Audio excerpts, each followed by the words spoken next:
Jadi mama itu Chinese, papa Kupang. Saya lahir di ND.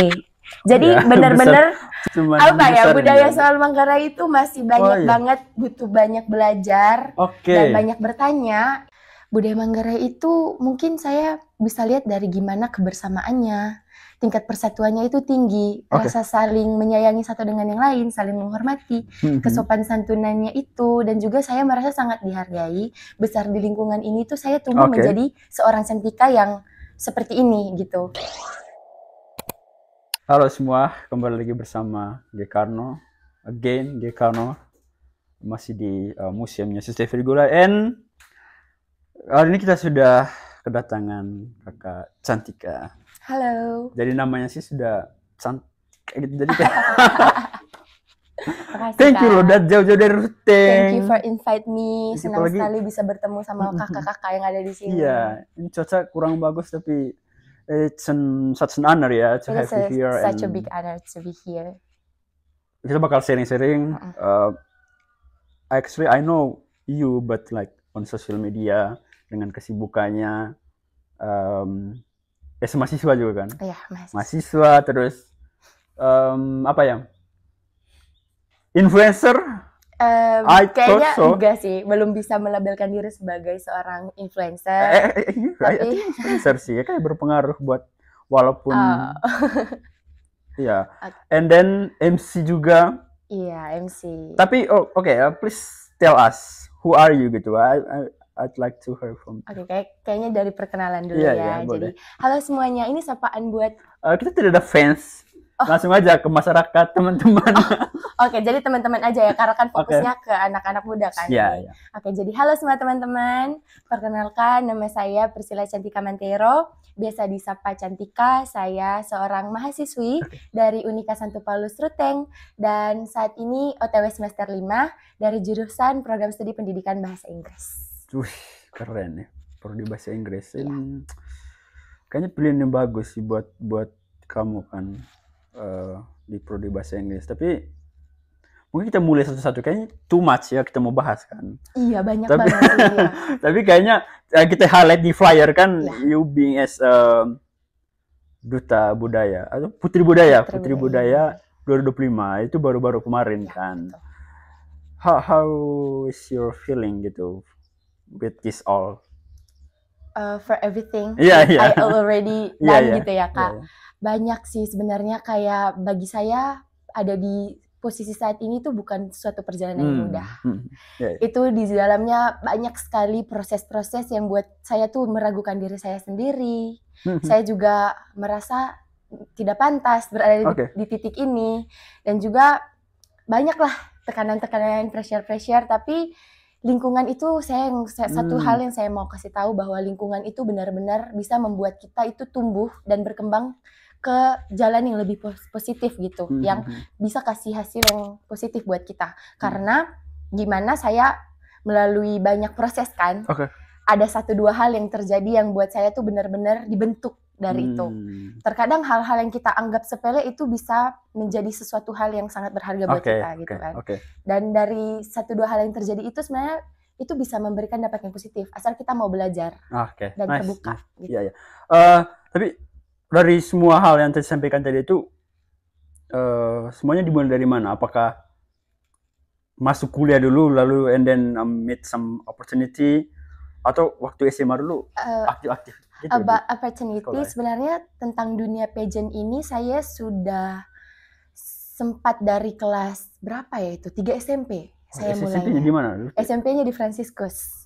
Udah paling oke sih. Franciscus, SMA juga Franciscus. Lah di Ruteng Franciscus ya. Amin. Terima kasih Kak. Gitu, ya.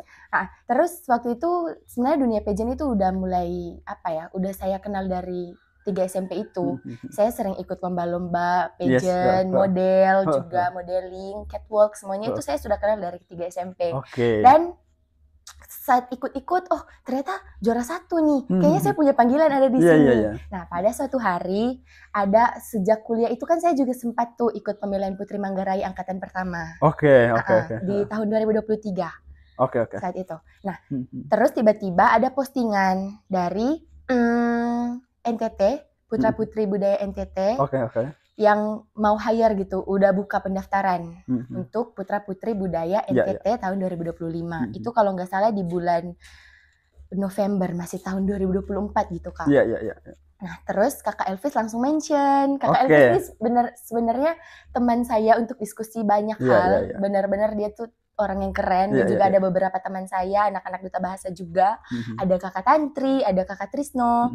Mereka tuh benar-benar keren. Terus juga ada dosen-dosen yang benar-benar selalu mendukung saya. Ada Pak Indra Susanto.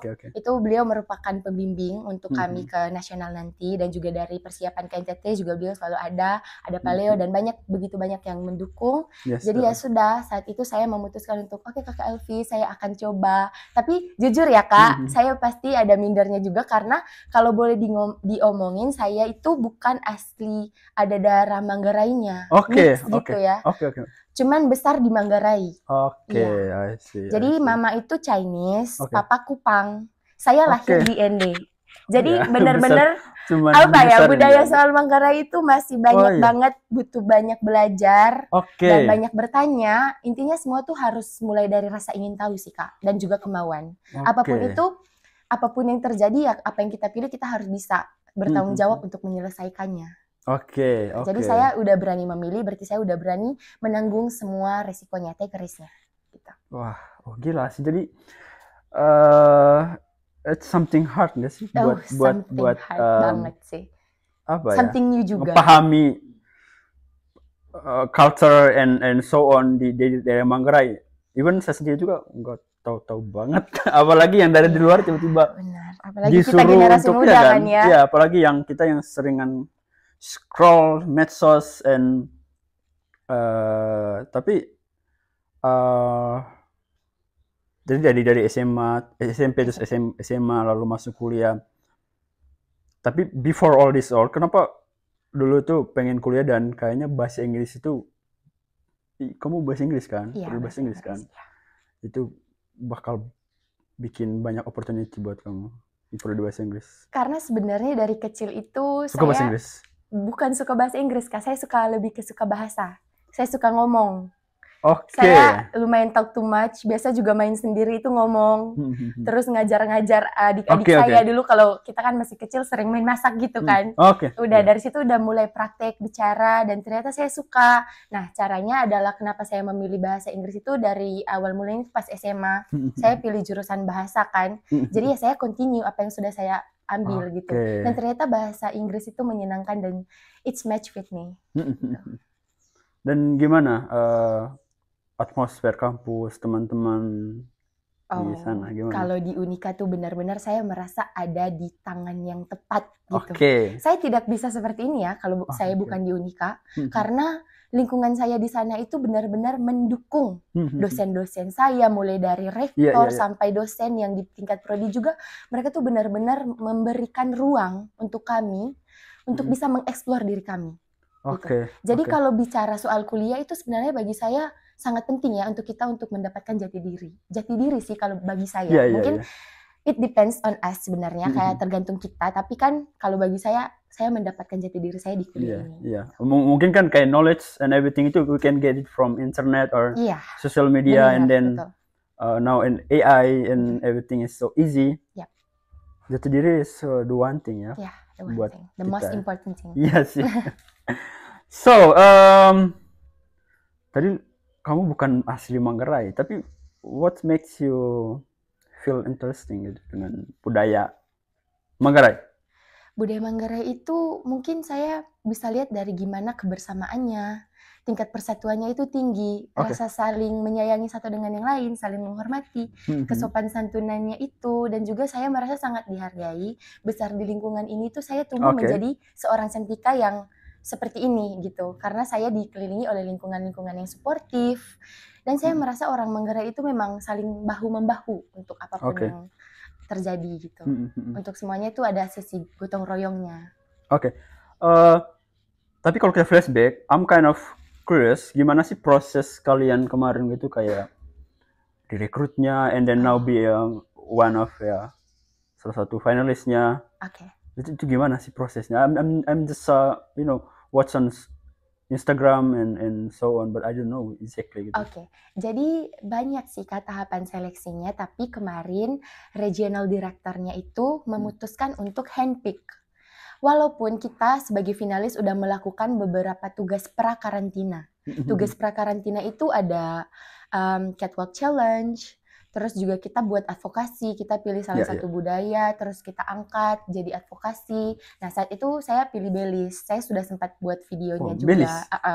Dan sempat kan waktu itu Belis itu ya menarik, karena kan sempat waktu itu ada banyak sekali perdebatan soal Belis itu kan.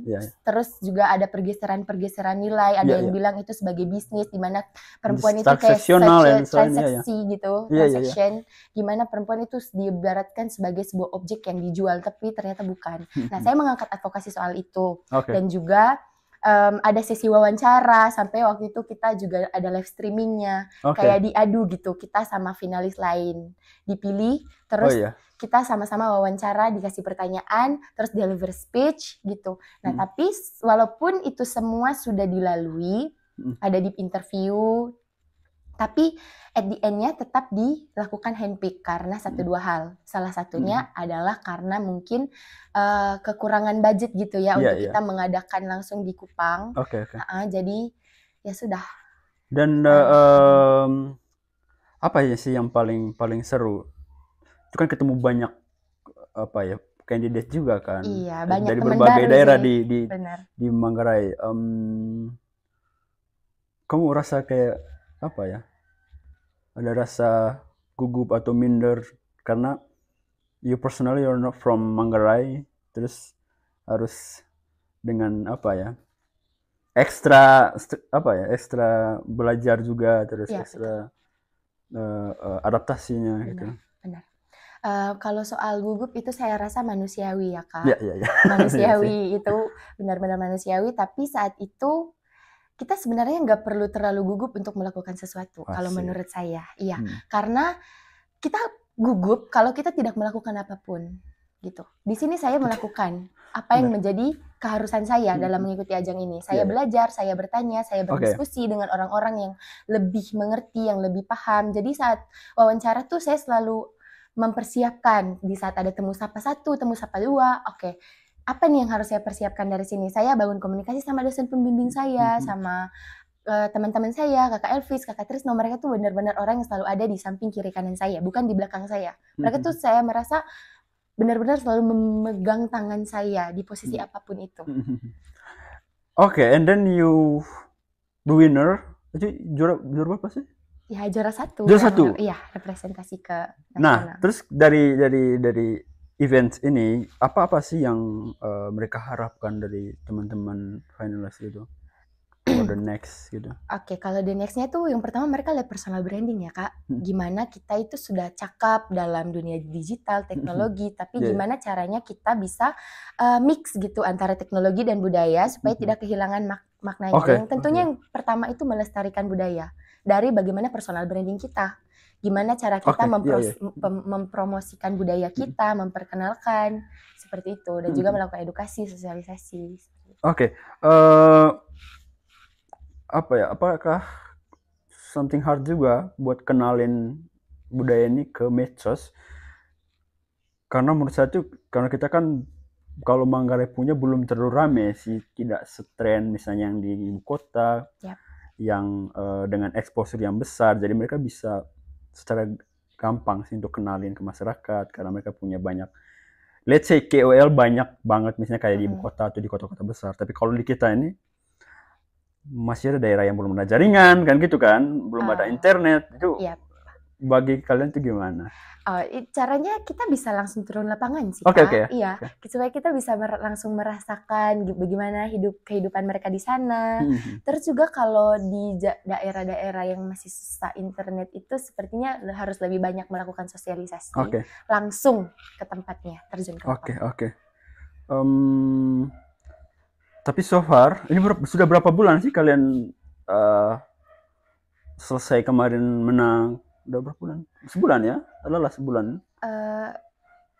Enggak sih Kak, ini kan udah Juni 2025 ya Kak. Oh ya, it's something. Jadi itu perjalanan panjang banget gitu untuk bisa sampai ke sini karena kan nanti puncaknya itu di bulan Oktober. Baru Oktober ini. Okay. Jadi sebenarnya itu udah dari lama, bayangin dari November 2024 sampai saat ini kita tuh benar-benar harus bisa menunjukkan personal branding kita, gimana cara kita membawa diri. It's such a long time. Oke, di bulan Oktober ini, itu apalagi kan kalian bisa menang kemarin? Iya, itu kan menang masih di tingkat provinsi ya Kak. Nah nanti di sana ketemu semua 38 provinsi untuk representasikan provinsinya masing-masing. Jadi di sini saya membawa nama NTT dan juga karena kemarin menang. Iya, karena menang. Jadi saya nanti akan bertemu dengan teman-teman dari provinsi lain. Oke, keren. Berarti bakal di Jakarta ya? Di Jogja. Di Jogja. Iya. Di Jogja. Wah, keren nih. Jadi nggak cuma sampai di provinsi aja gitu Pak, lanjut nasional. Iya. Oh, berarti masih perjalanannya masih panjang. Iya. Tapi kalau saya lihat kan teman-teman sering ke beberapa tempat-tempat yang menurut saya itu kayak ke Baru Gendang, ke tempat-tempat yang budaya. Terus yang kalian temukan di sana gitu ya, yang perlu dioptimalisasikan atau yang masih perlu di-upgrade gitu? Yang masih perlu di-upgrade mungkin masyarakat kita yang lokal ini, jadi sebenarnya ada terjadi ketimpangan antara gimana persepsi kita sebagai anak muda dengan orang yang sudah tua-tua gitu, yang ada langsung di lokasinya gitu. Jadi sebenarnya saya merasa yang pertama yang harus lebih banyak ditekankan untuk kita, bukan untuk anak muda aja, tapi juga untuk orang-orang tua yang lebih mengenal dengan budaya, gimana caranya kita bisa mempromosikan budaya kita. Mungkin penting sih bagi saya untuk ada di setiap tempat-tempat adat gitu, rumah-rumah adat, orang yang betul-betul fokus di sosial media dan juga membuat membuat semacam konten-konten edukatif, misalnya 1 menit belajar budaya. Nah, ada orang yang membicarakan tentang budaya. Jadi hari ini kita akan belajar soal rumah gendang kita, kenapa bentuknya seperti ini, kenapa dibuat seperti ini. Jadi sebenarnya saya rasa itu perlu ada di setiap rumah adat dan juga jadinya generasi muda bisa belajar dari situ karena sekarang susah sekali membangun komunikasi antara generasi muda dan generasi yang lebih tua karena kan anak-anak kota ya dikhususkan untuk anak-anak kota susah untuk mendapatkan pengetahuan tentang budaya. Jarang sekali ada anak muda yang benar-benar paham nih akar budaya saya, identitas saya. Jadi sepertinya itu penting untuk dibuat ke depannya dan kami juga bisa merencanakan itu di program kerja kami ke depannya. Iya. Ya karena itu kan akan berpengaruh misalnya ke anak cucu. Iya, kalau memang kita masih mau memiliki identitas kita, keautentikan kita ya kita harus melakukan banyak hal sih, bukan karena turis asing datang terus kita cuman kasih tahu ke mereka. Kayak itu juga kita harus perlu kembali ke rumah sendiri, lihat anak-anak sendiri, gimana caranya kita bisa meningkatkan knowledge kita tentang budaya kita sendiri. Benar. Tapi kalau Cantika lihat like 5 or 10 years ya kedepannya itu sesulit apa sih sebenarnya buat kenalin budaya ke let's say anak-anak atau generasi yang baru gitu? Itu gimana, apakah yang harus kita siapkan dari sekarang gitu? Tapi kayaknya itu PR buat kalian sih sebenarnya kan BNS.